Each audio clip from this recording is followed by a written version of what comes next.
vida na época Tudor. As mudanças fundamentais que varreram o reino Tudor afetaram as vidas de todos os habitantes, dos mais altos aos mais humildes cidadãos. A fidelidade religiosa da nação foi alterada do catolicismo romano tradicional para a nova fé protestante, e pela primeira vez a Bíblia pôde ser lida em inglês. A população se expandiu muito durante a Era Tudor e se tornou progressivamente mais urbanizada. A inflação foi a ruína na Inglaterra Tudor. Os preços dobraram entre 1540 e 1548, continuando a subir vertiginosamente durante o reinado da Elizabeth. Os ricos ficaram mais ricos, a nova classe média experimentou a riqueza, mas mais da metade da população permaneceu na pobreza. A sociedade se tornou mais sofisticada em termos de casa, comida, roupas e atividades de lazer, mas a higiene e a medicina permaneceram medievais. Doenças mortais como a peste bubônica dizimaram periodicamente a população.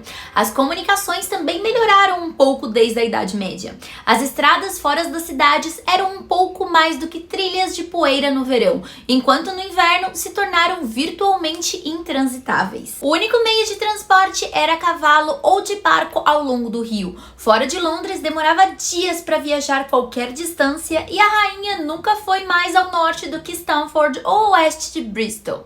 Acima de tudo, em nítido contraste com os dias das Guerras das Duas Rosas, a Inglaterra permaneceu em grande parte pacífica. Além de pequenas rebeliões esporádicas na fronteira com a Escócia, nenhuma luta significativa ocorreu dentro do reino durante o século XVI.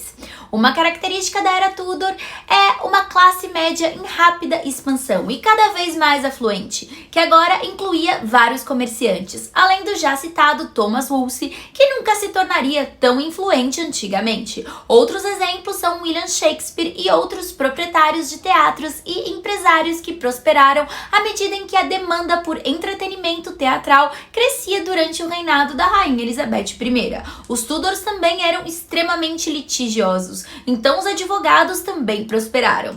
Mas, infelizmente, nem todos tiveram um grande crescimento. A diferença entre ricos e pobres aumentou muito. O custo dos alimentos e de outros bens essenciais exigidos pela família média de artesãos quintuplicou durante o século XVI, e o fato dos salários não conseguirem acompanhar a espiral inflacionarista contribuiu para a pobreza generalizada. Em 1570, só em Norwich havia 2.000 mendigos, 10% da população daquela cidade. A lei dos pobres elizabetana, que havia sido ideia de sua mãe Ana Bolena, melhorou um pouco. Por ela, as paróquias se tornaram responsáveis pelo fornecimento de alimentos básicos e abrigo. Além disso, muitos elisabetanos em melhor situação doavam generosamente aos pobres.